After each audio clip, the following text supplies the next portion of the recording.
My hands tremble against the steering wheel, not from age, though at 78, I have plenty of reasons to shake, but from a deep, bone-deep fear that something is terribly wrong. The Kansas highway stretches endlessly ahead, flat as a dinner plate, and the dust devils spinning in the heat remind me of ghosts from a past I've spent decades trying to forget. Just a tour, Mom," Sarah says from the passenger seat, her voice bright with forced cheer. "We're just looking at options, for the future." The future. At my age, that word has different weight. It's not a promise anymore. It's a countdown. Sarah keeps patting my knee like I'm a nervous dog, and every pat makes my skin crawl with memory. I've felt this kind of false comfort before the gentle lies that adults tell children right before they abandon them. We pull into Sunset Manor's circular drive, and immediately I know this isn't what she promised. The building squats against the prairie sky like a tombstone, all brown brick and narrow windows. The lawn is too perfect for this drought-stricken summer of 2008, maintained by sprinklers that run while the rest of Kansas withers. "Beautiful, isn't it?" Sarah says, but her smile doesn't reach her eyes. Inside the lobby smells like industrial disinfectant fighting a losing battle against something else. Something that reminds me of the root cellar where my stepfather used to lock me as punishment. The nurse at the reception desk looks up with practiced sympathy. "Mrs. Eleanor Mitchell." Her uniform is starched white against faded linoleum that's seen better decades. "We've been expecting you." I wasn't expecting to be expected. This should be my first clue, but 78 years of learning to doubt my own instincts makes me hesitate. Sarah steps forward with papers already in her hand, papers I've never seen before. "Yes, we spoke about the admission process." Admission process. The words hit me like a physical blow. This isn't a tour. "I'll need your car keys," the nurse says, gently extending her palm. "For insurance purposes. We can't have unregistered vehicles in our lot." "But I'm just visiting. It's standard procedure, dear." Her smile is professional final. "Just while you're here." Sarah nods encouragingly. "It makes sense, Mom. You know how confused you get sometimes about parking." Confused. The word stings because it's partially true. I do lose track of things now, forget names, misplace important items. But I'm not confused about this betrayal. My keys feel heavy in my palm, the weight of 70 years of independence condensed into metal.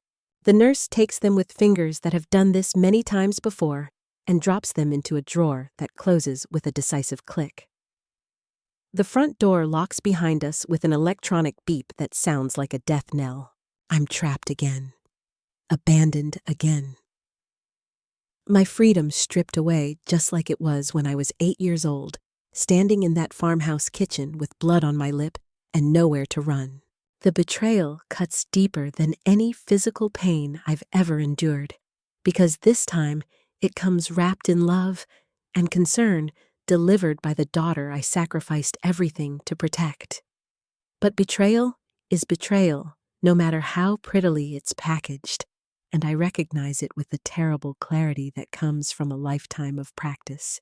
I was born during the height of the Great Depression, when Kansas was more dust than soil, and hope was a luxury most families couldn't afford. The farm where I spent my earliest years wasn't really a farm. It was 30 acres of stubborn dirt that refused to yield anything but heartbreak, anchored by a house that leaned to one side like a drunk trying to find his balance. John Mitchell, the man I called father for the first 15 years of my life, was a mountain of muscle and meanness, 6'4", with hands like sledgehammers and a temper that burned hotter with each failed harvest.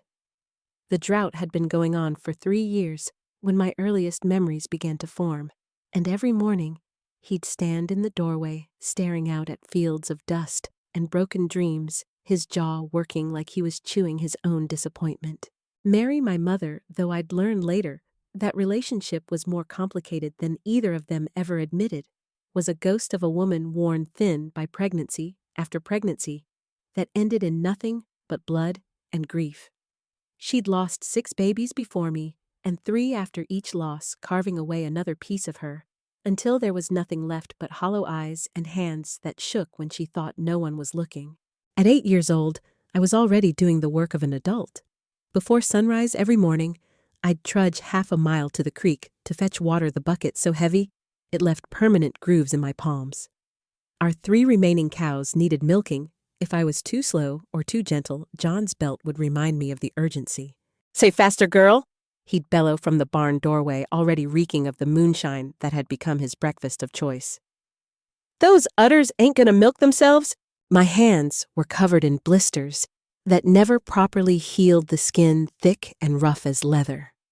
When winter came and the blisters cracked and bled in the cold, Mary would wrap them in rags torn from old flour sacks, but there was no money for proper bandages, no doctor visits for anything less than death. The isolation was the worst part.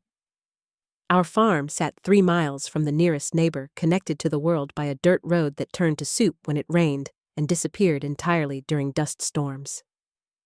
I had no friends, no school. John pulled me out after 2nd grade to work the land full-time. The silence was absolute except for the wind that never stopped howling across the prairie like a wounded animal. One winter night, when I was 9, I nearly died fetching firewood. The blizzard came without warning, turning day to night in minutes. John sent me out anyway. His comfort mattered more than my safety. "Fire's dying," he growled, not looking up from his bottle. "Get wood or we all freeze." I stumbled through snow that reached my chest, my thin coat, no match for wind, that cut through fabric like knives through paper. My fingers went numb, then white, then stopped responding altogether. I found the woodpile by luck and loaded my arms with as much as my small frame could carry. The trip back took forever. Each step was a battle against wind that wanted to knock me down and cold that wanted to stop my heart. When I finally made it inside, I couldn't feel my hands at all. Mary thawed them in lukewarm water, while John cursed the storm for interrupting his drinking. The frostbite left permanent damage that aches even now, 70 years later, phantom pain from a childhood that refuses to let me forget. But it wasn't until I turned 10 that I learned the true scope of the cruelty I was living with and how much worse it could get. The beating that changed everything happened on a September evening in 1940, when the failed harvest had finally pushed John's rage past the breaking point. The locusts had come in clouds that darkened the sky, eating everything green and leaving behind a wasteland that mocked 3 years of backbreaking work. John had spent the day in town, drinking away money we couldn't spare and coming home meaner than usual. I was setting his dinner plate on the table, beans and stale cornbread the best we could manage, when my elbow caught the edge of his coffee cup. Time slowed as the cup tumbled toward the dirt floor, spilling our last precious coffee across the packed earth. The silence that followed was terrible. John stared at the spreading stain like it was his life bleeding away. "You worthless little bitch!" His voice was quiet, which was always worse than yelling. When John yelled, his anger was hot and quick. When he went quiet, it was ice cold and patient. What happened next wasn't random violence. It was systematic, calculated cruelty, delivered by someone who had turned brutality into an art form. He grabbed my arm with fingers that dug into bone and slammed me against the kitchen table so hard the dishes jumped. Stars exploded behind my eyes and something warm trickled down my chin. The belt came off his waist in one smooth motion, the leather worn soft from years of use. But tonight, he didn't stop at the belt. When his arm got tired, he grabbed a wooden spoon from the counter and applied it to my back and shoulders until it broke. When that wasn't enough, he used his fists. "Can't do nothing right?" Each word was punctuated by another blow. "Just like your worthless mother." I curled into a ball, protecting my head with my arms, but there was nowhere to hide. The beating went on until he was exhausted, sweat dripping from his face onto my torn dress. Mary watched from the doorway, her expression blank. When it was over, she whispered the words that cut deeper than any physical blow. "It's your own fault, Eleanor. You know better than to be so clumsy." That night, I crawled to the barn and curled up with the animals, their body heat the only warmth I could find. Lying there in the straw, I understood something that would shape the rest of my life. This wasn't just anger boiling over. This was deliberate. John didn't hit me because he lost control. He hit me because it made him feel better, because hurting something smaller and weaker gave him back some sense of power in a world that had taken everything else away. The bruises on my body would heal, but the knowledge that I was disposable, that my pain meant nothing to the people who were supposed to protect me, settled into my bones like winter cold and never left. Over the following weeks, as purple bruises faded to yellow and my cracked ribs slowly mended, I began to notice things I'd missed before. The way John looked at me, sometimes not with parental frustration, but with something that looked almost like hatred. The way Mary would quickly change the subject when neighbors made casual comments about my appearance, how different I looked from both of them. Mrs. Henderson from the neighboring farm stopped by one afternoon while John was in town. She brought preserves and gossiped the currency of rural communities, and I overheard fragments of conversation from my corner by the stove. "That girl of yours sure don't favor either of you," Mrs. Henderson observed, glancing in my direction. "Got those dark eyes, that pointed chin. Takes after your side of the family." Mary's response was quick rehearsed. "Oh, you know how children are. Could favor anyone, really. My grandmother had dark features." But I caught something in her voice, a slight tremor, that suggested the explanation wasn't as simple as she made it sound. Mrs. Henderson seemed to hear it too, because she dropped the subject with the particular awkwardness that accompanies secrets everyone pretends not to know. That night, as I lay in my narrow bed, listening to John and Mary argue, in voices too low for me to understand the words, I began to suspect that the story of my place in this family was more complicated than I'd been told. The suspicion would grow over the next 5 years, fed by overheard conversations and meaningful looks between adults, until the day I finally learned the truth about who I really was. But first, I had to survive long enough to find out. By the time I turned 12, the abuse had become as regular and predictable as the changing seasons, but that didn't make it any easier to endure. If anything, the systematic nature of John's cruelty made it worse. I could see the beatings coming days in advance, could feel them building in his increasingly frequent drinking, and the particular way his jaw would tighten when he looked at me. The drought of 1942 was particularly brutal. Our creek dried up to nothing but cracked mud, and the well dropped so low I had to lower the bucket on 80 feet of rope to bring up a cup of brackish water that tasted like dirt and despair. One morning, struggling with a bucket that weighed almost as much as I did, I moved too slowly for John's liking. He'd been drinking since breakfast. Moonshine had become as essential to his daily routine as coffee, and the sight of me taking my time sent him into a rage.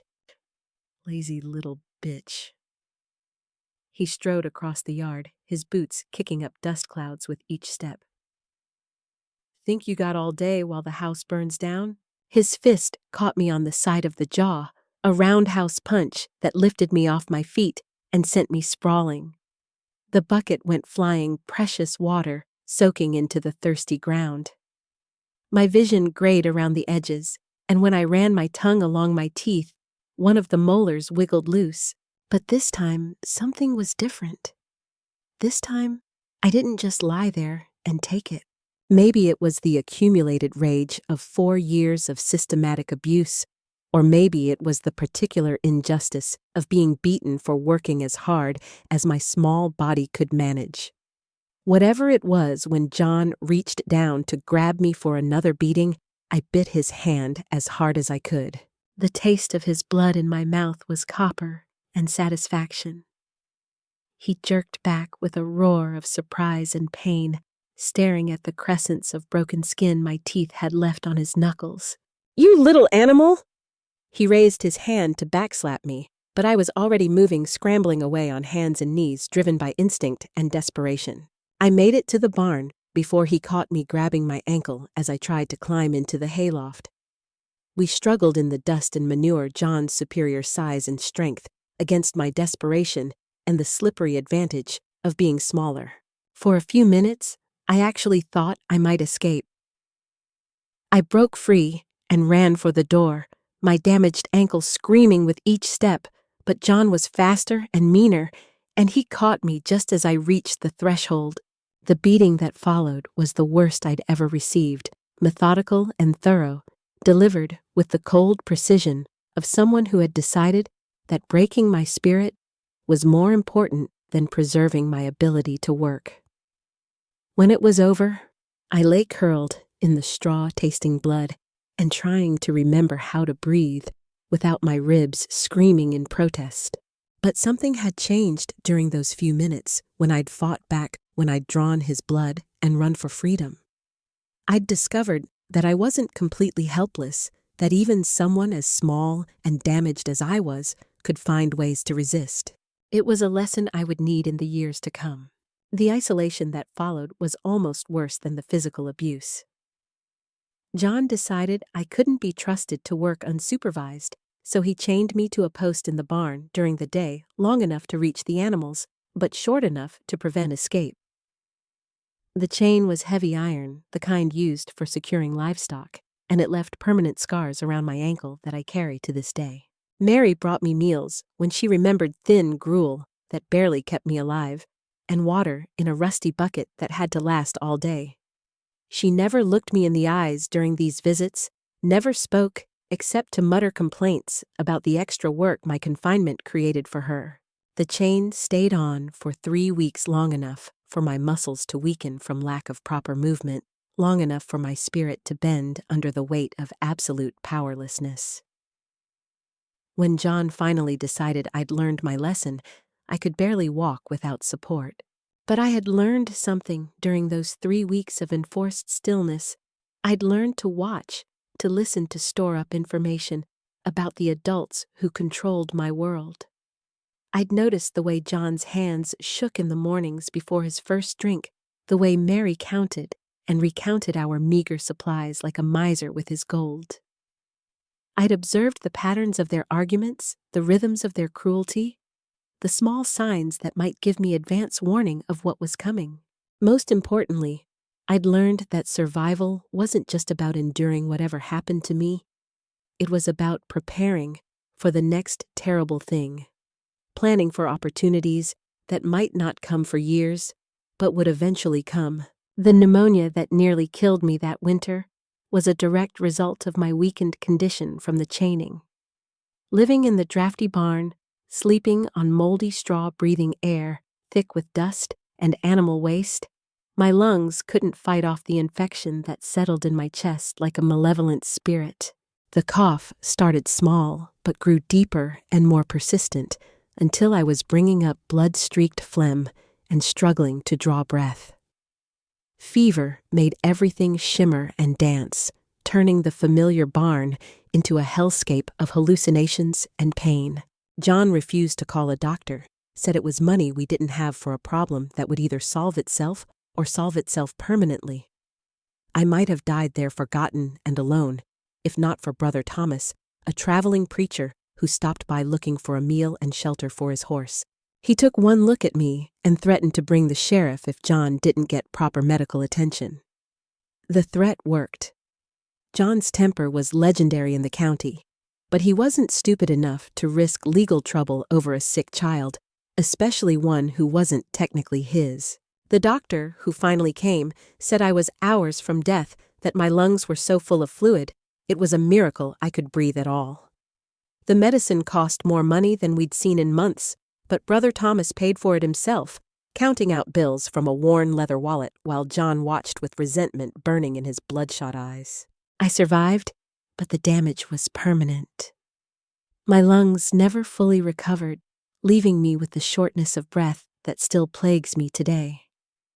Even now, sitting in this nursing home, remembering that terrible winter, I can feel the tightness in my chest, the reminder of a childhood that almost ended before it properly began. But survival, I was learning, was about more than just staying alive. It was about getting stronger, smarter, more prepared for the next battle. And there would always be a next battle. At 13, I thought I understood the full scope of the cruelty that defined my world. I was wrong. Cruelty has depths that young minds can't fathom, layers that reveal themselves slowly, like an onion being peeled one skin at a time.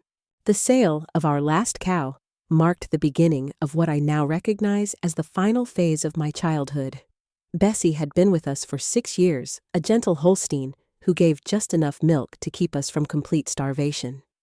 But John's debts had mounted beyond any hope of legitimate repayment, and Bessie represented the only asset we had left that someone might actually want. I watched from the kitchen window as he led her up the ramp into Mr. Peterson's truck, her confused lowing echoing across the barren fields. She kept looking back at the barn, unable to understand why she was being taken from the only home she'd known. "The $30, John announced when he returned from town 3 days later, drunk and broke. 30 goddamn dollars for 6 years of good milking? The money had lasted exactly one night at Murphy's saloon. The creditors would have to wait a little longer. That same night, a thunderstorm rolled in from the west, one of those prairie monsters that turns the sky black and splits the heavens with lightning that makes the air itself crackle with electricity. The roof had been leaking for months, but there'd been no money for repairs, and now the steady drip had become a torrent. "Get up there and fix it," John commanded, pointing toward the ladder that led to our questionable roof. "Can't have water ruining what little we got left." The ladder was homemade, built from scrap wood and wishful thinking, and it shook dangerously under my weight as I climbed toward the source of the leak. Rain was coming down in sheets, making everything slippery and treacherous, and the wind kept trying to push me off my precarious perch. Lightning cracked overhead, close enough to make my hair stand on end and fill the air with the smell of ozone and danger. In that moment of brilliant illumination, I could see the full scope of our failure spread out below the withered fields, the broken-down buildings, the man who cared more about his next drink than his daughter's life. I slipped on the wet shingles, my feet going out from under me, as if the roof itself had decided it was tired of supporting my weight. The fall was only 10 feet, but it felt like flying in reverse, a moment of weightlessness followed by the brutal reminder of gravity's indifference to human suffering. I landed hard in the mud, my ankle twisting beneath me with a sound I heard over the thunder, a wet crack that meant broken bones and months of pain ahead. The agony was immediate and overwhelming, shooting up my leg like liquid fire. John appeared in the doorway, rainwater streaming from his hair, his face twisted with irritation rather than concern. "A clumsy little bitch," he muttered. "Can't even climb a ladder without fucking it up." He dragged me inside by my shoulders, leaving twin furrows in the mud, and dumped me in the corner like a sack of damaged grain. My ankle swelled to twice its normal size, turning colors that had no names in any language I knew. There would be no doctor this time. We'd already exhausted our quota of medical charity, and John's pride wouldn't let him beg again from the same people who'd helped me through pneumonia. For 6 weeks, I crawled around the farm, doing what work I could from my knees, the ankle a constant source of agony that colored every thought and movement. When it finally healed, it healed wrong, crooked and weak, prone to giving out at unexpected moments. But during those weeks of enforced immobility, something important happened. Mary, weakened by tuberculosis and worn down by years of watching abuse without intervening, finally began to talk. It started with whispers late at night when she thought John was passed out drunk and I was asleep in my corner. She'd tell me about the debts, not just the money we owed for supplies and equipment, but the gambling debts John had accumulated at illegal card games in town. "He owes Sal Murphy nearly $200. She whispered one night, her voice barely audible over John's snoring. "Murphy's not the kind of man who forgives debts, especially not to someone like John who's got no way to pay." The information was frightening, but also valuable. It helped me understand why John's temper had been getting worse, why his drinking had increased, why he sometimes stood at the window staring down the road like he was expecting unwelcome visitors. But it was what Mary told me about my early childhood that would prove most significant. During one of her more lucid moments when pain medication had loosened her tongue, she began talking about the first few years after I'd come to live with them. "You were such a quiet baby," she murmured, her eyes focused on something I couldn't see. "Never cried, never made trouble. Almost like you knew you were different." "Different how?" I asked, though part of me already knew the answer. She was quiet for so long, I thought she'd fallen asleep. Then, John's sister Sarah died having a baby. Back in 1930, right around when you were born. Died in some back alley clinic because she was too ashamed to get proper help. The words hung in the air between us like smoke from a dying fire. I felt something shift inside my chest, a combination of recognition and relief and terrible understanding. "Am I Sarah's baby?" I asked. Mary's silence was answer enough. Over the following weeks, she told me the rest of the story in whispers and fragments, how Sarah had gotten pregnant by a traveling salesman who'd disappeared as soon as he learned about the baby, how the family had covered up the scandal by claiming I was John and Mary's own child, how the shame and secrecy had poisoned everything that came after. "John never wanted you," she admitted during one particularly honest conversation. "Said taking you in was payment enough for Sarah's sins, that he didn't owe you anything beyond keeping you alive." The revelation explained so much the particular quality of John's hatred, the way he looked at me like I was a constant reminder of something he wanted to forget, the systematic nature of abuse that went beyond mere frustration or loss of control. I wasn't just an unwanted child. I was living proof of family shame, a bastard who existed as punishment for his sister's mistakes. Every beating, every cruel word, every moment of deliberate neglect was his way of making me pay for the crime of existing. But knowledge I was learning could be its own form of power. Understanding why John treated me the way he did didn't make the treatment any less horrible, but it did make it less personal. His cruelty wasn't really about me. It was about his own guilt and shame and failure projected onto someone too small and powerless to fight back. At least too small to fight back yet. By 14, I was already making plans.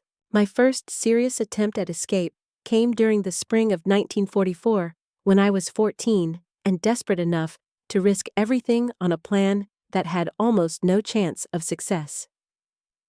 The freight trains that passed through our area twice a week carried grain from the eastern counties to markets in Wichita, and I'd spent months watching them, timing their schedules, calculating distances and possibilities. The plan was simple in concept, but terrifying in execution. Wait for John to drink himself unconscious, slip out of the house in the pre-dawn darkness, walk the 2 miles to the railroad tracks, and catch the eastbound freight that passed through just after sunrise. Simple plans, I've learned, are usually the ones that go wrong in the most spectacular ways. I made my move on a Tuesday morning in April, when a late spring storm had turned the roads to mud and the air thick with humidity. John had been on a 3-day drunk following another disastrous meeting with his creditors, and Mary was too sick to notice much beyond her own labored breathing. The walk to the tracks took longer than expected. My damaged ankle, still weak from the previous year's break, couldn't handle the uneven terrain as well as I'd hoped. By the time I reached the railroad crossing, the sky was already beginning to lighten, and I could hear the distant whistle of the approaching train. The freight was moving faster than I'd anticipated, its headlight cutting through the morning mist like a sword of light. I ran alongside the grain cars, reaching for the iron rungs that would lift me out of my old life and carry me towards something better. My ankle betrayed me at the crucial moment, buckling under the stress and sending me tumbling into the gravel beside the tracks. The train continued past without slowing, carrying my hopes away into the growing daylight. I lay there in the railroad stones, tasting blood and defeat, while the sound of the train faded into the distance. The walk home was the longest 2 miles of my life, not just because of my re-injured ankle, but because I knew what waited for me when John discovered my absence. He was awake when I limped through the kitchen door, sitting at the table with his head in his hands, and the particular stillness that came over him when his anger was too large for immediate expression. "Where were you?" he asked without looking up. I could have lied, should have lied, but something in his voice told me he already knew the truth. Maybe one of the neighbors had seen me heading toward the tracks, or maybe he'd simply put together the obvious clues. "Trying to catch the train," I said. The beating that followed was methodical and educational, designed not just to cause pain, but to teach me about the futility of resistance. When it was over, John dragged me to the root cellar, a cramped windowless space that had been dug out beneath the kitchen to store vegetables that we no longer had money to buy. "You want to run away," he said, shoving me down the wooden steps into the darkness below. "Let's see how you like being somewhere you can't run from." The cellar was barely big enough for a grown person to lie down with earthen walls that wept moisture and air that smelled of decay and forgotten things. John locked the door and left me there for a week, bringing water twice a day and food once, if stale bread and table scraps could be called food. The darkness was complete, so absolute that I sometimes wondered if I'd gone blind or if the world above had simply ceased to exist.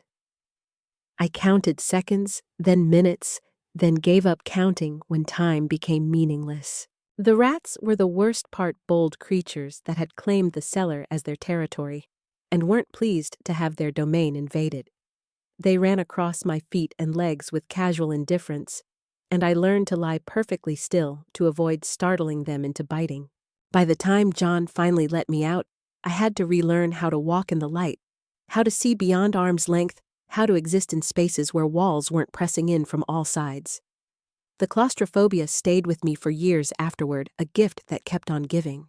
But the experience also taught me something valuable. I could survive almost anything if I had to. The cellar was hell, but it was temporary hell, and I'd emerged from it with my mind and spirit intact. More importantly, I'd learned that my first escape attempt had failed because I'd been impatient, unprepared, too eager to run without proper planning. The next time, and there would be a next time, I'd be smarter, more careful, better equipped for the challenges ahead. John might have won this round, but the war between us was far from over. During my recovery from the cellar experience, as I slowly regained my strength and my courage, I began paying closer attention to the fragments of information Mary shared during her increasingly frequent moments of delirium. The tuberculosis was advancing, and pain medication made her talkative in ways that sobriety never had. She told me about the letters correspondence between Sarah and her lover that John had hidden away after his sister's death, too sentimental or too guilty to destroy them completely. "Kept them in a box under the floorboards," she whispered one night. "Said they were evidence in case the man ever came back looking for trouble." Evidence of what she couldn't or wouldn't say, but the information lodged in my memory like a splinter. Someday, when I was older and stronger and free from this place, I would find those letters and learn the complete truth about my parents and the choices that had shaped my life. For now, though, survival remained the priority, and survival meant waiting for the right moment to try again.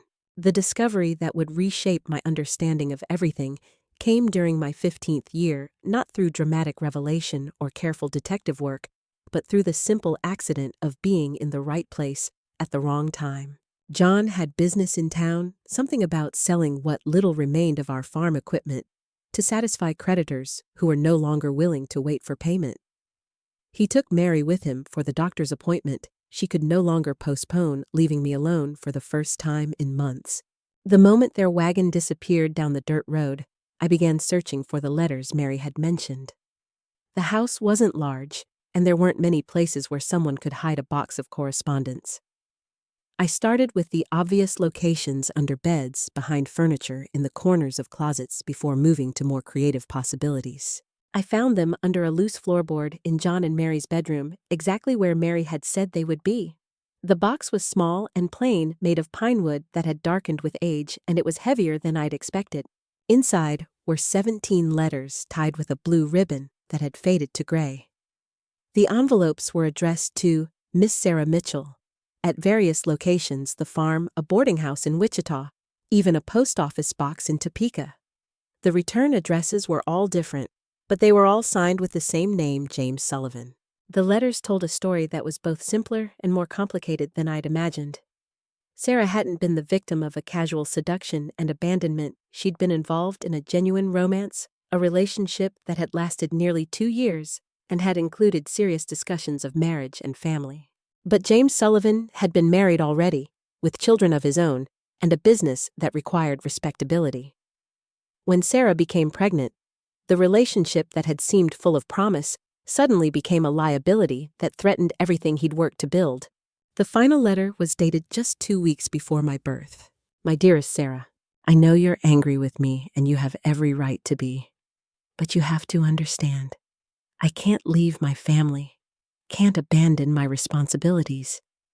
The scandal would destroy everything, not just for me, but for my wife and children who have done nothing wrong. I've arranged for you to stay at the clinic in Kansas City until the baby comes.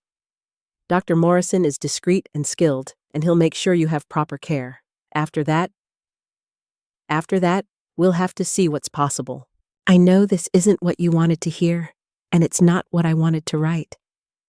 But sometimes love isn't enough to overcome the circumstances we find ourselves in. I will always care about you and about our child. That will never change. James! There was no record of Sarah's responses, no indication of what she'd thought about his promises or his abandonment.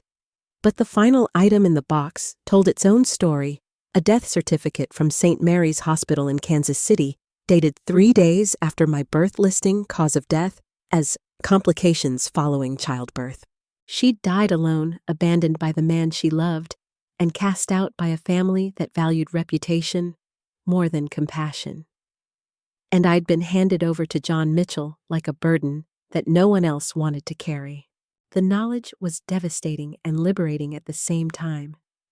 Devastating because it confirmed that my entire life had been built on shame and lies, that the people who'd claimed to be my parents had never wanted me at all. Liberating because it explained so much about the particular quality of cruelty I'd endured, the way John's abuse had always felt personal, in ways that simple frustration couldn't account for. I wasn't his daughter. I was his sister's bastard child, living proof of a family scandal that he'd tried to bury.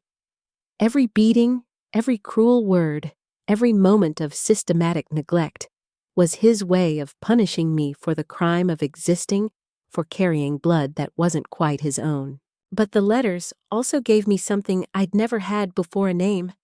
James Sullivan was my father, and according to the return addresses on the envelopes, he'd had business interests in several Kansas towns. He might still be alive, might still be living somewhere within traveling distance. And if he was alive, if he was prosperous enough to maintain multiple business addresses, then he had resources that might make a difference in my life. I carefully refolded the letters and returned them to their hiding place, but not before copying James Sullivan's most recent address into my memory. Someday, when I was old enough and strong enough to leave this place permanently, I would find him and demand the accounting that Sarah never lived to collect. The confrontation with John came that evening when he and Mary returned from town with news that was both expected and terrifying. Mary's tuberculosis had progressed beyond any hope of treatment. She had, months at best weeks more likely. And John's debts had reached the point where the farm itself was in jeopardy. Banks foreclosing, he announced, staring out the window at fields that would soon belong to someone else. Got 30 days to find the money or get out. The implications were clear even to my 15-year-old understanding. When the farm was gone and Mary was dead, there would be nothing left to tie John to any pretense of family responsibility. I would become a problem without a solution, a burden without any legal or emotional obligation to carry it. That night, as I lay in my narrow bed, listening to Mary's labored breathing and John's muttered curses, I began making plans for what would probably be my last chance at escape. This time, I wouldn't run blindly toward an uncertain future. I would run toward something specific, toward a confrontation that was 15 years overdue. James Sullivan had abandoned his pregnant lover and left his bastard child to be raised by people who resented every breath she took. It was time for him to face the consequences of choices he'd probably forgotten, time for him to meet the daughter, whose existence he'd never acknowledged. And if he had resources, if he'd built the successful life that his letters had hinted at, then maybe he could be convinced to share some of that success with the child whose mother had died alone because of his cowardice. It was a long shot, a desperate gamble based on information that was years out of date and emotions that might have cooled beyond any hope of rekindling. But it was better than waiting for John to decide what to do with me when every other option had been exhausted. At 15, I was finally ready to take control of my own destiny. Mary died on a February morning when the ground was too frozen for proper burial, her last breath rattling out of damaged lungs like wind through broken glass. I found her in the pre-dawn darkness, still and cold, her face finally peaceful after years of struggle against an enemy that had lived inside her chest. John's grief was immediate and terrible, but it wasn't the clean sorrow of a man who'd lost his beloved wife. It was the angry, desperate grief of someone who'd lost his last connection to respectability, his final proof that he was a man worthy of sympathy rather than contempt. This is your fault," he said, standing over her body with tears streaming down his unshaven face. "All the stress, all the worry about what to do with you, it killed her as sure as putting a bullet in her brain." I wanted to argue to point out that Mary had been dying since before I was old enough to cause anyone stress, but arguments with John had never been safe, and they were less safe now that grief had stripped away his last pretense of self-control. The funeral was small and grim, attended by neighbors who came out of obligation rather than affection. I stood at the graveside in my only decent dress, a hand-me-down that had been patched until it was more thread than original fabric, and listened to Reverend Williams talk about eternal rest and divine mercy. After the last handful of dirt had been thrown and the neighbors had returned to their own concerns, John turned to me with eyes that held no trace of parental affection or responsibility. "Pack your things," he said. "You're leaving." "Leaving for where?" "Don't matter. Just leaving. I'm done feeding you, done pretending you're something you're not. Mary's dead, and with her goes any reason I had for keeping you around." The dismissal was brutal in its simplicity, but it was also exactly what I'd been expecting. John had never made any secret of his resentment toward me. Mary's death had simply removed the last obstacle to expressing that resentment completely. I packed my few belongings into a canvas bag that had seen better decades, a change of clothes, the copy I'd made of James Sullivan's address, and the small amount of money I'd managed to save from occasional odd jobs around the farm. It wasn't much, but it was everything I had. The walk to town took most of the day, 17 miles through snow that reached my knees and wind that cut through my thin coat like razors.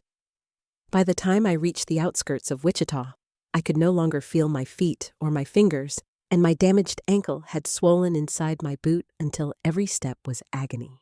The women's shelter was a converted church basement run by Methodist minister's wife, who had seen enough broken women to recognize another one when she stumbled through the door. Mrs. Patterson took one look at my frostbitten face and hypothermic shivering and wrapped me in blankets while she prepared soup and coffee. "How old are you, honey?" she asked, studying my face with eyes that had learned to read the signs of abuse and neglect. "Let's 17. I lied, adding 2 years in the hope that it would make me seem more capable of caring for myself. "Got family? Anywhere to go?" I shook my head, not trusting my voice to remain steady. "Well," she said, settling into the chair across from me, "we'll figure something out. Always do." The shelter could house me for exactly 2 weeks. That was the rule designed to prevent long-term dependence and encourage residents to find permanent solutions to temporary problems. But Mrs. Patterson helped me find work at Murphy's Diner, the same establishment where John had drunk away our milk cow money, and I rented a room above the restaurant for $3 a week. The work was hard, but honest 10-hour shifts, serving coffee and pie to truckers and traveling salesmen, men who were sometimes kind and sometimes not, but who generally left me alone as long as I kept their cups filled and their orders accurate. For the first time in my life, I was earning money that belonged to me alone. It wasn't much, $12 a week after room and board, but it represented something I'd never had before independence. The ability to make choices about my own life, even if those choices were limited by circumstances beyond my control. I saved every penny I could living on table scraps and day-old bread, wearing the same 2 dresses until they fell apart from washing and mending. The work was exhausting, but it was also preparation. Every dollar I saved brought me closer to the confrontation with James Sullivan that I'd been planning for months. But even the best-laid plans can be destroyed by simple bad luck and the cruelty of people who have power over those who don't. The accident happened during the evening rush on a particularly busy Friday night. I was carrying a pot of fresh coffee to a table full of construction workers when one of them, a big man with hands like ham hocks and breath that reeked of beer, grabbed my wrist as I leaned over to pour. "How about you sit with us for a while, honey?" He said, his grip tight enough to leave bruises. "We're lonely, and you're prettier than anything we've seen all week." I tried to pull away, but his grip tightened, and the coffee pot tilted toward my arm. The scalding liquid hit my skin like liquid fire, and I screamed not the controlled whimper I'd learned to make during John's beatings, but a full-throated shriek of agony that brought the entire diner to a standstill. The burn covered my forearm from wrist to elbow, raising blisters that would leave permanent scars. The construction worker released me and fled, probably worried about legal trouble, but the damage was done. I couldn't work with my arm in that condition, couldn't lift plates or pour coffee, or do any of the tasks that kept money flowing into my savings account. The diner owner was sympathetic, but practical. He had to let me go until I recovered. 2 weeks later, I was broke and homeless again, sleeping in doorways and eating scraps from restaurant garbage cans. The burn had become infected without proper medical care, and I was treating it with whatever folk remedies I could remember from childhood. Desperation makes people do things they know are mistakes, and at 17, I married Tommy Henderson, not for love, but for the promise of shelter and regular meals. He was a factory worker with kind eyes and gentle hands, recently returned from the war in Europe, and he seemed to understand what it meant to be damaged by circumstances beyond your control. For a few months, I thought I'd found something approaching happiness. Tommy worked double shifts at the munitions plant that was transitioning to peacetime production, and I kept house in our tiny apartment, learning to cook meals that didn't come from cans, learning to sleep without listening for footsteps in the hallway. But the war had changed Tommy in ways that weren't immediately visible. He had nightmares that left him screaming and sweating, flashbacks that turned him violent without warning, moments when he looked at me and saw not his wife, but enemy soldiers who'd tried to kill him in the forests of Germany. The first time he hit me, it was during one of these episodes. I'd touched his shoulder to wake him from a nightmare, and he came up swinging his fist, connecting with my cheek before he was fully conscious. When he realized what he'd done, he broke down sobbing, apologizing over and over, promising it would never happen again. But promises made by damaged people to other damaged people rarely survive the pressure of daily life. The violence became more frequent, fueled by his war trauma and our shared poverty, by his increasing dependence on alcohol to quiet the voices in his head. "I'm sorry," he would say after each incident, holding ice to whatever part of me he'd injured. "I don't know what comes over me. It's like I'm back there, like I'm still fighting. I endured it because endurance was what I knew, because survival had always mattered more than happiness. But I was also learning that there were different kinds of survival, some that preserved life at the cost of everything that made life worth living. By 19, I was ready to risk everything on one final gamble, one last attempt, to claim the life that should have been mine from the beginning. It was time to find James Sullivan.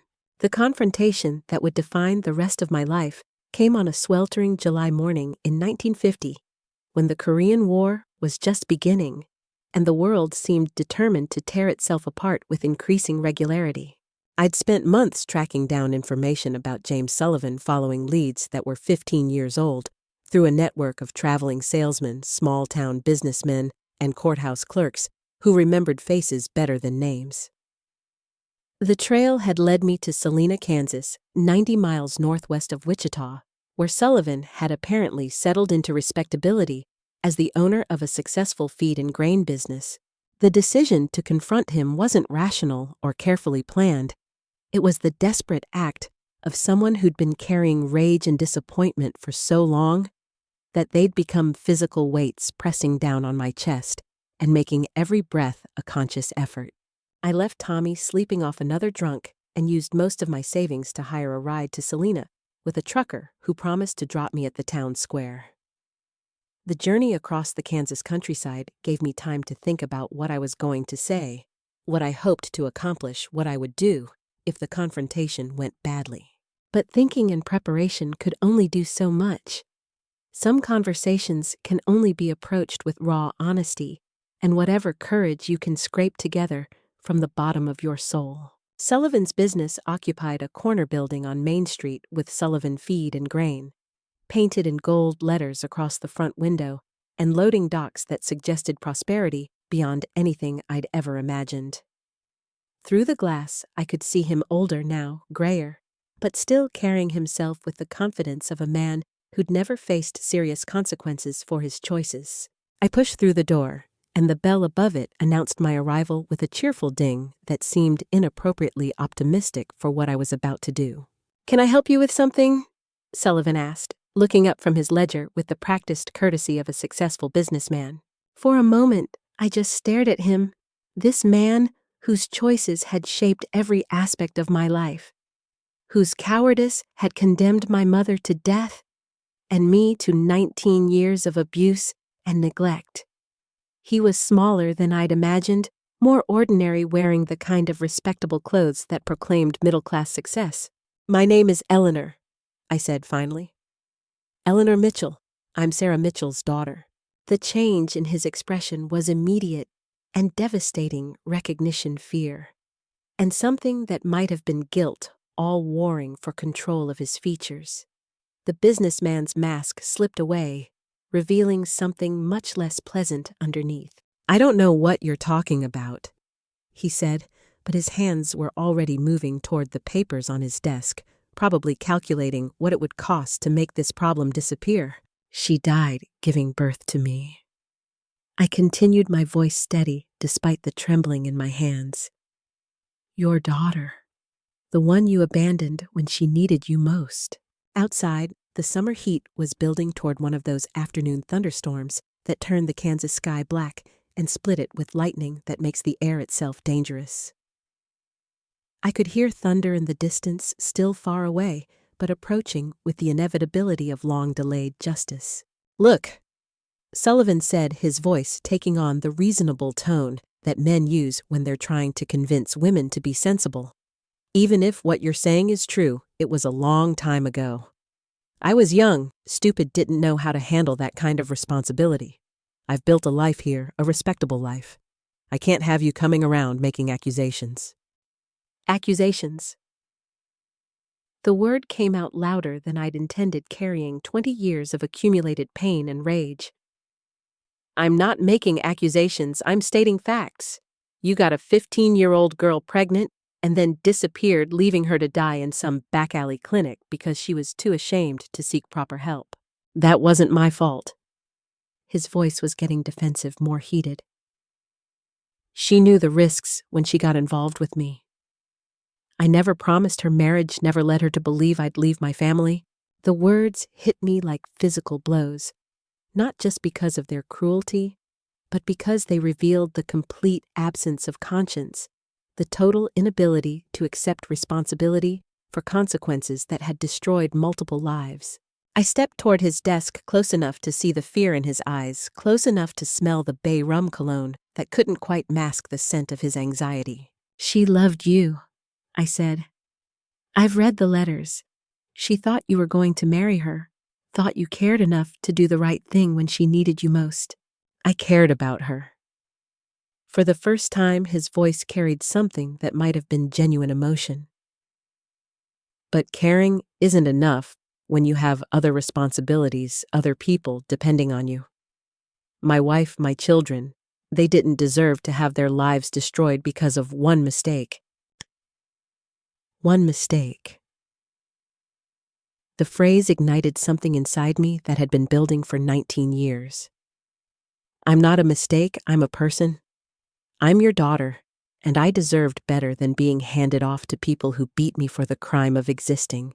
Thunder crashed overhead close enough to rattle the windows, and the first heavy drops of rain began spattering against the glass. The storm was arriving faster than expected, turning the afternoon dark and filling the air with the electric tension that precedes truly dangerous weather. Sullivan moved toward a filing cabinet in the corner, probably reaching for something he thought would end this conversation. Money, legal documents, some tool that had worked in previous crises. But I was faster driven by desperation and the terrible clarity that comes with having nothing left to lose. I grabbed his wrist before he could open the drawer, my grip surprisingly strong for someone who'd spent most of her life being pushed around by people bigger than herself. "Don't," I said. "Don't try to buy me off or threaten me or make this go away with whatever you keep in there. I want the truth. I want you to admit what you did." Phase 1 of our confrontation was purely verbal. A battle of words and accusations that filled the space between us, with the weight of old secrets finally brought into the light.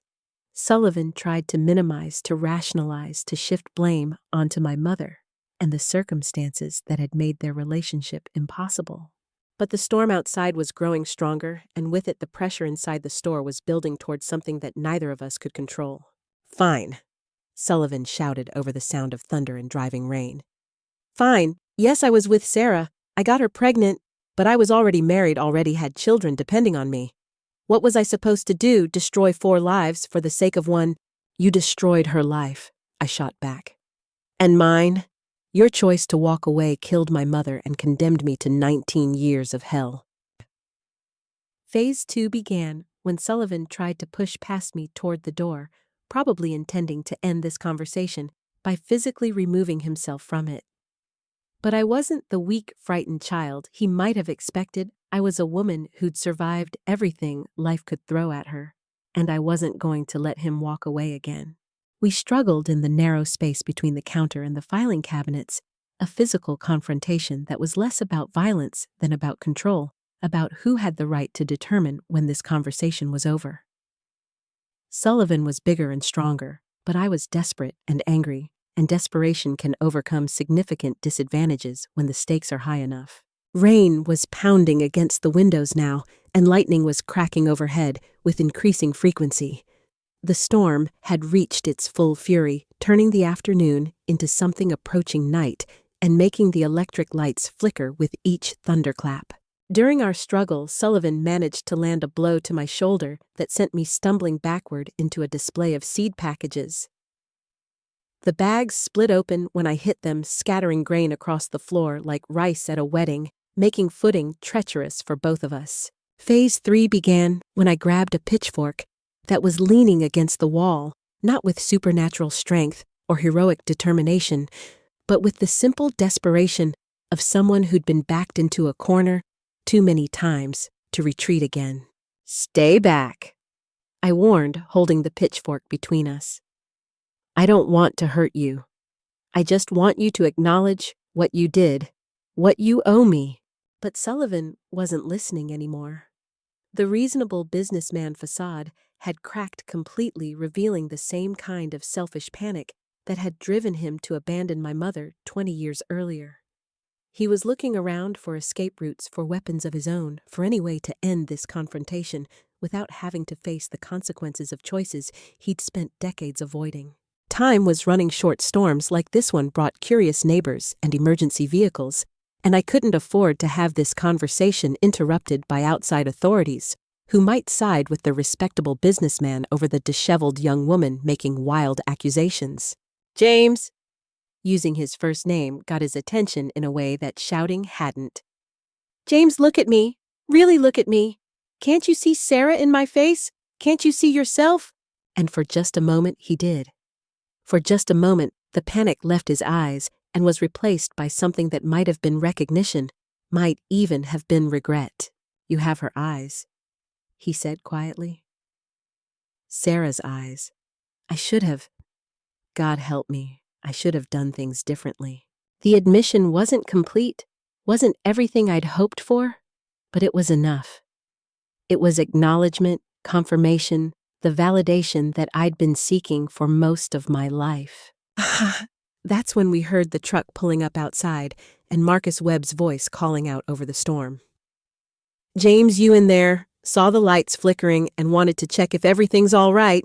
Webb Sullivan's neighbor and occasional business partner had arrived at exactly the right moment, early enough to witness the end of our confrontation, but late enough to avoid complicating it beyond resolution. Everything's fine, Marcus, Sullivan called back, but his voice carried the strain of someone who was anything but fine. Who's this? Webb asked as he stepped through the door rain streaming from his hat and coat, taking in the scattered grain, the overturned displays, the pitchfork in my hands, and the fear in Sullivan's eyes. My daughter? Sullivan said the words coming out in a rush as if saying them quickly might make them easier to bear. This is Sarah's daughter. My daughter. The words hung in the air between us like a bridge finally built across 20 years of silence and denial. Not perfect, not everything I'd dreamed of, but real and witnessed and impossible to take back. Webb looked between us with the sharp intelligence of someone who'd spent decades reading situations and understanding their implications. I see, he said carefully. And what happens now? What happened now was the beginning of something that might not have been justice exactly, but was at least acknowledgement.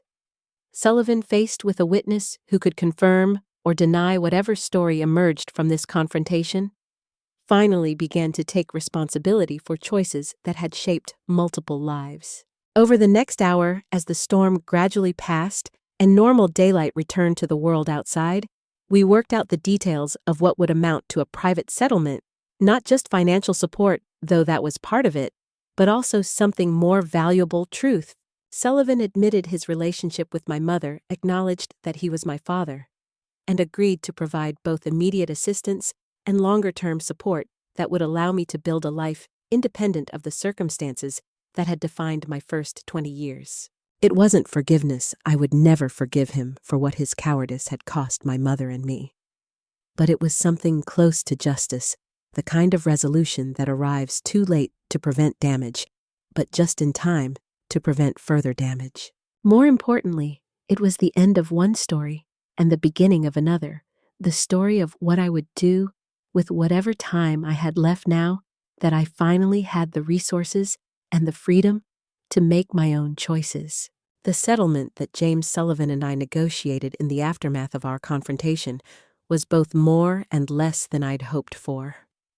More because it included not just financial compensation, but also a written acknowledgement of paternity that would give me legal standing as his daughter. Less because all the money in the world couldn't undo 20 years of abuse and abandonment, couldn't bring my mother back from the grave, couldn't erase the scars that covered my body and soul. But it was enough to change everything. Sullivan agreed to provide $500, immediately more money than I'd ever seen in one place, plus a monthly payment that would continue for as long as I lived. In return, I agreed to keep the circumstances of our relationship private to avoid creating the kind of scandal that would destroy his reputation in Salina. It was a devil's bargain in many ways, one that prioritized his comfort over my justice, but it was also my ticket to freedom from a life that had offered nothing but pain and limitation. Marcus Webb, who'd witnessed our confrontation and negotiated the final terms of our agreement, proved to be an unexpected ally. He was a decent man who understood that justice sometimes has to be practical rather than perfect, that half a loaf is infinitely better than no bread at all.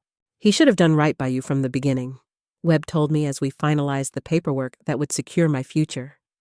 But at least he's doing something now, even if it's 20 years too late.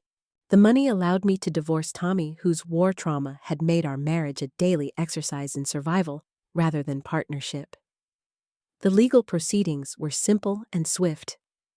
Domestic violence was grounds for immediate dissolution, especially when the woman had visible scars to support her claims and resources to hire competent representation. I used part of the settlement to enroll in teachers' college, fulfilling a dream I'd carried since childhood, but never imagined I'd have the opportunity to pursue. Education represented more than just career preparation.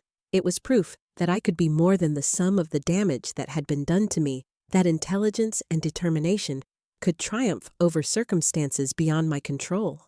The years that followed were the happiest of my life up to that point. I graduated with honors, found a position teaching elementary school in a small town outside Wichita, and slowly built something that resembled a normal life. The work was satisfying in ways I'd never imagined, helping children learn to read and write, watching them discover that the world was bigger and more wonderful than they'd previously understood. At 28, I met Robert Patterson, a mechanic who specialized in fixing things that other people had given up on.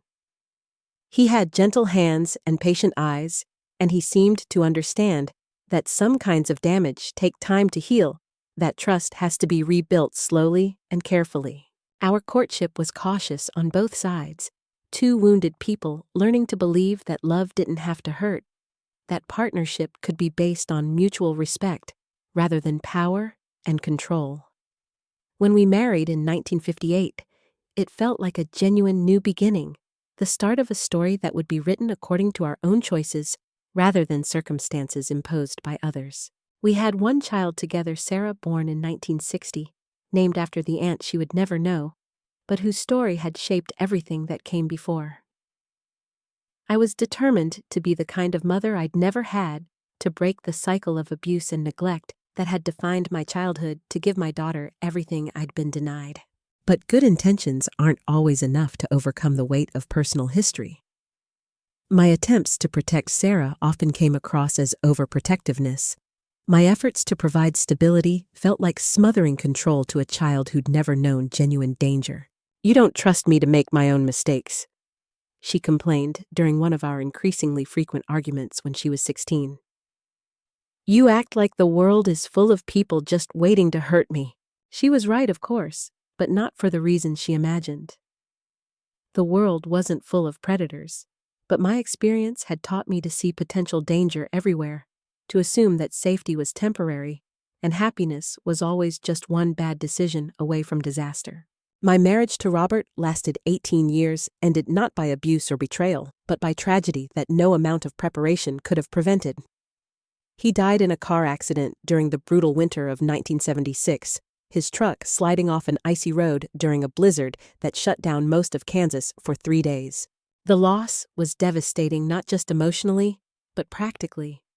Robert's death left me with a teenage daughter to raise alone and financial pressures that made every decision feel like a potential catastrophe. The life insurance wasn't enough to maintain our standard of living, and I had to take on additional work to keep us afloat. Sarah, 15 at the time, responded to her father's death and our changed circumstances by withdrawing into herself, building walls that seemed designed specifically to keep me out.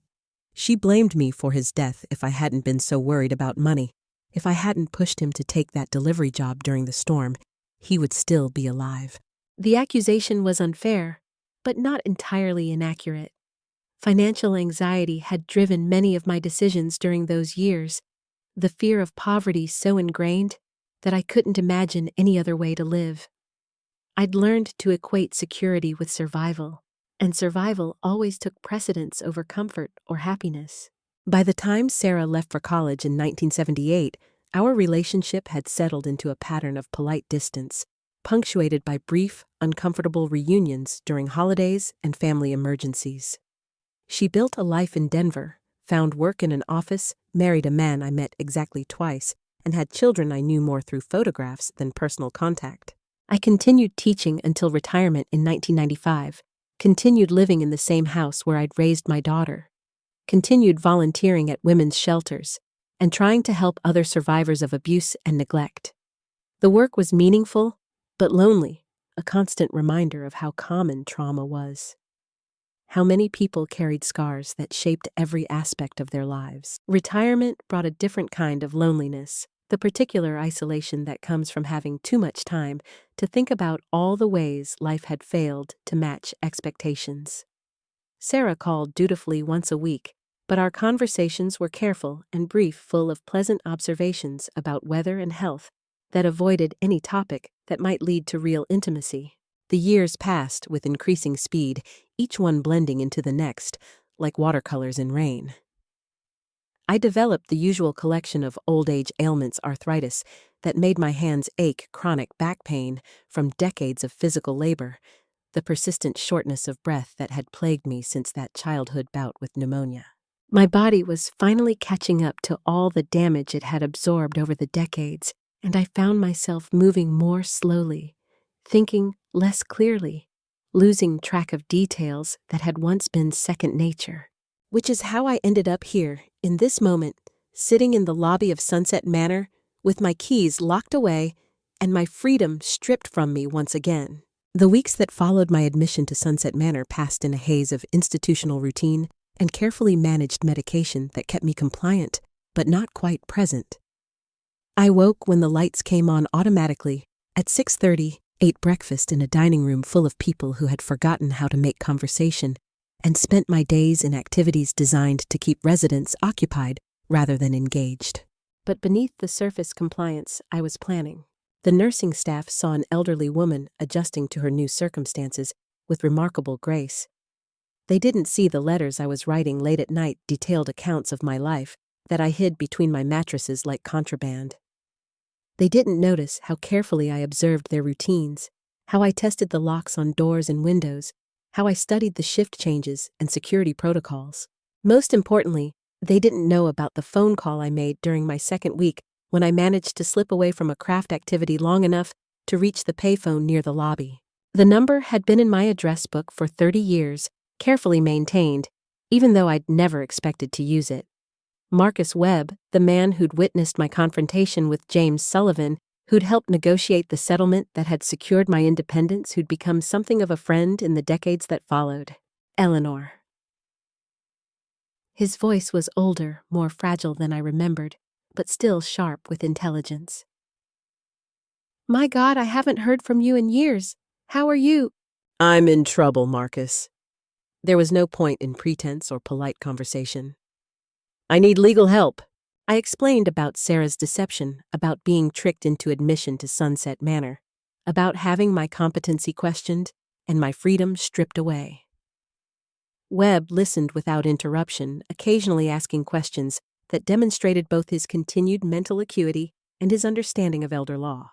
"The tricky part," he said when I finished, "is that your daughter probably has legitimate concerns about your ability to live independently.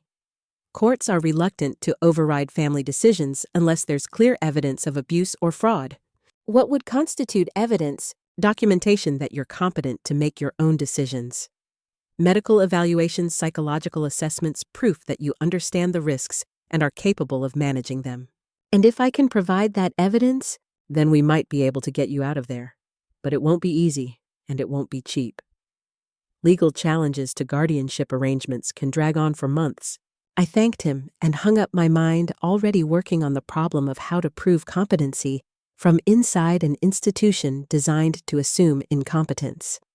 It would require careful planning, strategic thinking, and a level of patience I'd never been required to demonstrate before. But I'd survived 20 years of systematic abuse and built a successful life from the ruins of a damaged childhood.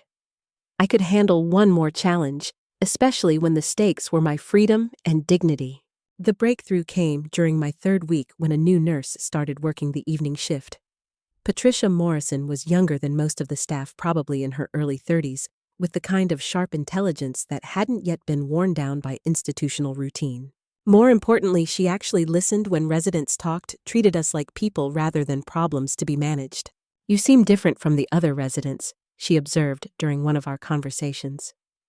"More present, like you're planning something." It was a dangerous moment. I could deny everything and continue with my careful facade, or I could take a calculated risk and trust someone who might be able to help. "I don't belong here," I said simply. "I was brought here under false pretenses, and I want to leave." Patricia was quiet for a moment, her expression thoughtful rather than dismissive. What kind of false pretenses? I told her everything about Sarah's deception, about my continuing mental capacity, about the legal challenge I was planning with Marcus Webb's help. Patricia listened without judgment, asking occasional questions that demonstrated both her intelligence and her genuine concern. "I can't help you escape," she said finally, "but I can document that you're lucid, competent, and capable of making rational decisions about your own care. That kind of documentation might be useful in a legal proceeding." It was exactly the kind of help I needed, not dramatic rescue, but careful professional support that would strengthen my case when the time came for formal legal action. Over the following days, Patricia conducted informal assessments of my mental state, memory, and decision-making capacity, carefully documenting her observations in a private file that could be used as evidence if necessary. She also helped me contact Webb more easily, arranging for phone calls during shift changes when other staff members were distracted. These conversations allowed us to plan our legal strategy more carefully, to prepare for the challenge that would determine whether I spent my remaining years in institutional care or reclaimed my independence. But it was during one of these calls that Webb shared news that would change everything.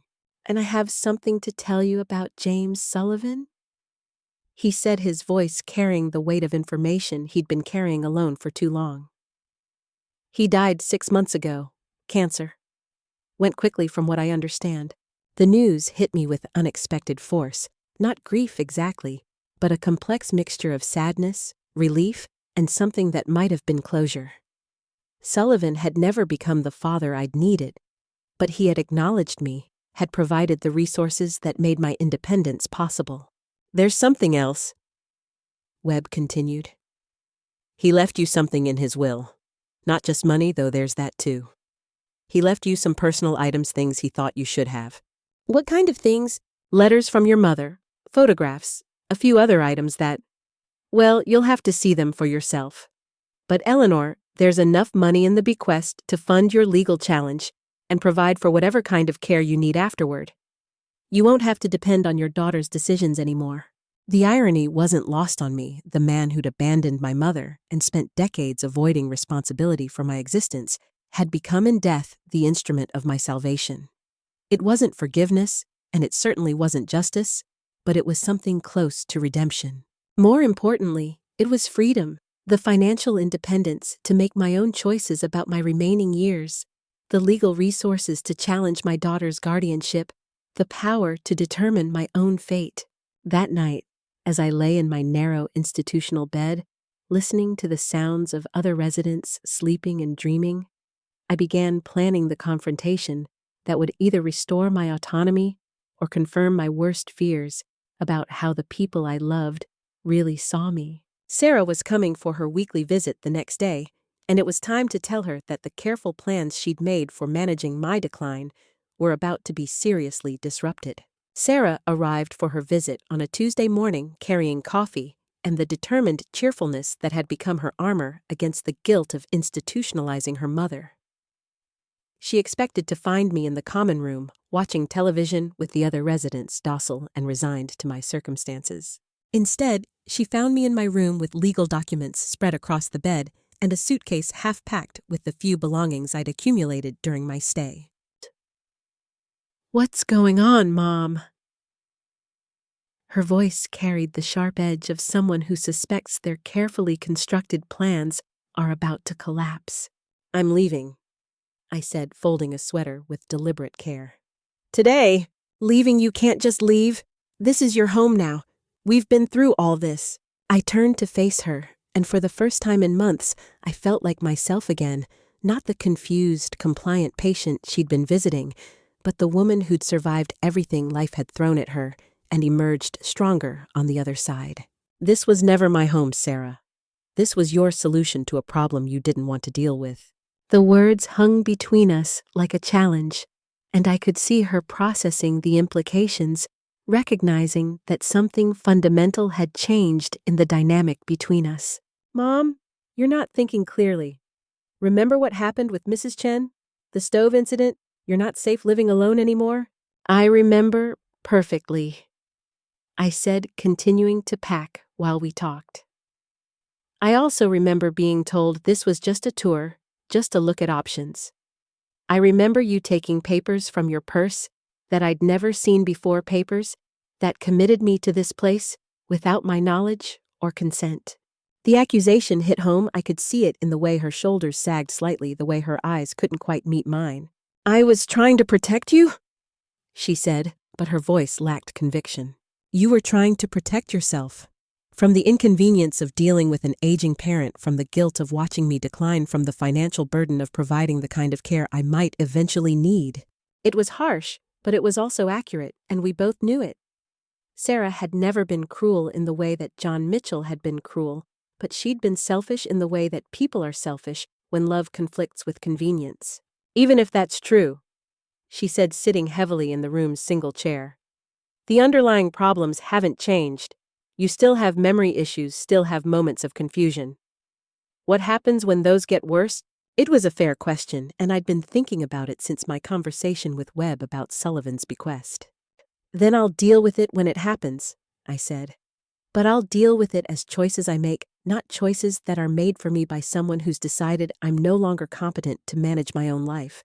I handed her the legal documents Webb had prepared: power of attorney revocation, competency, evaluations, financial statements, showing that I now had the resources to provide for my own care. "James Sullivan died 6 months ago," I explained as she read.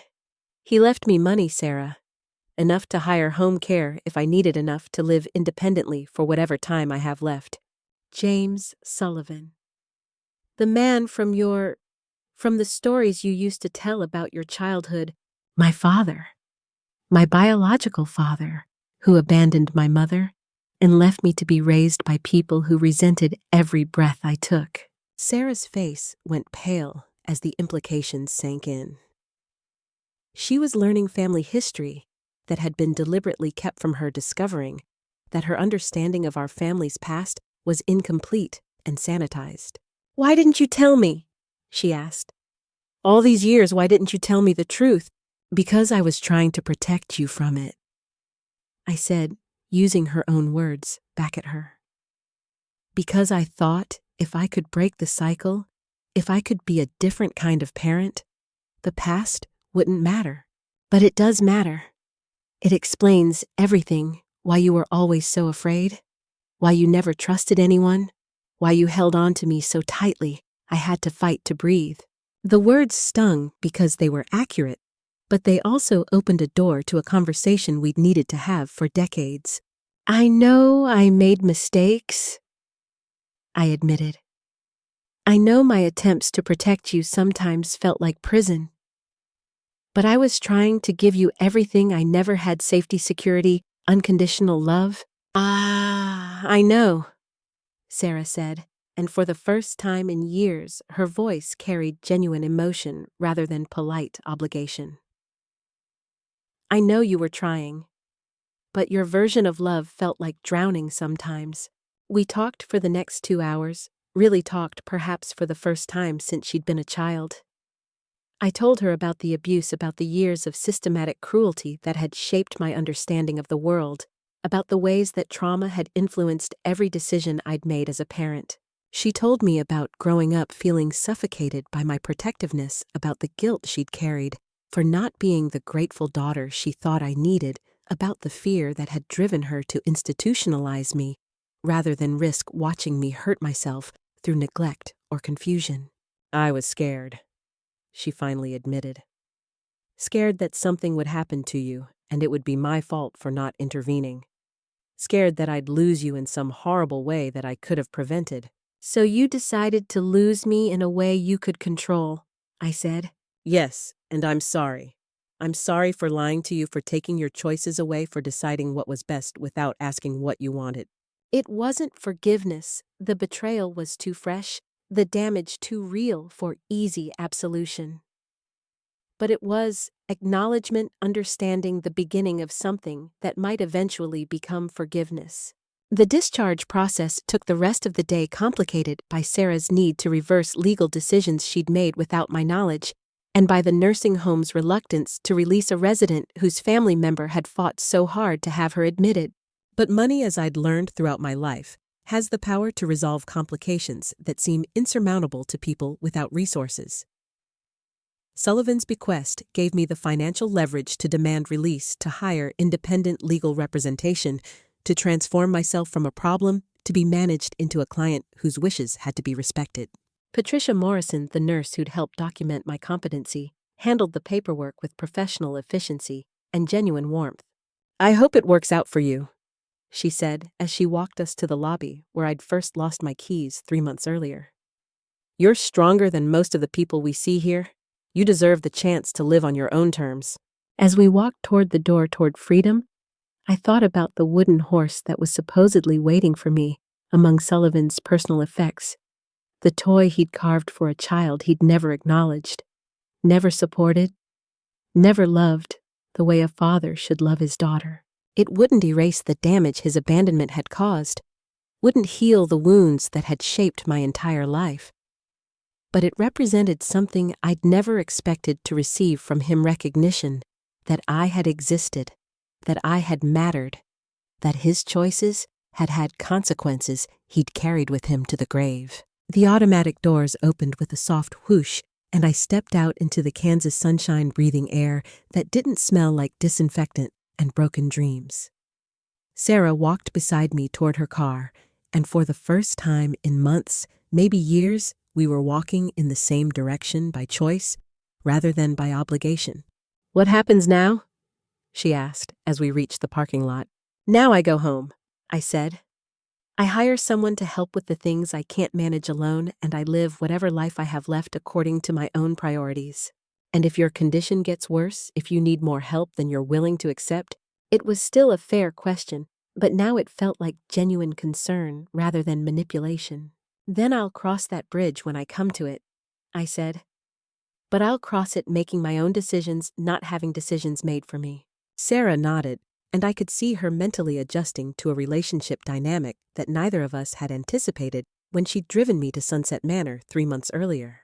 We were both going to have to learn new ways of caring about each other, new ways of being family, that respected both my need for autonomy and her need to know that I was safe. It wouldn't be easy, and it wouldn't be perfect, but it would be honest in ways our relationship hadn't been honest for decades. As she drove me home through the familiar Kansas countryside, I held Sullivan's letter in my lap and thought about the strange journey that had brought me to this moment, from an abused child with no hope of escape to an elderly woman with the resources and determination to reclaim her independence. The road ahead was uncertain, filled with challenges that would test both my resolve and my declining capabilities. But for the first time in years, those challenges felt like choices I would make, rather than circumstances I would endure. I am Eleanor Patterson, formerly Mitchell, daughter of Sarah Mitchell and James Sullivan, survivor of everything that tried to break me. At 78, I am finally free to write the ending to my own story. And that freedom, however it might eventually end, is worth more than all the safety and security that other people's good intentions could ever provide.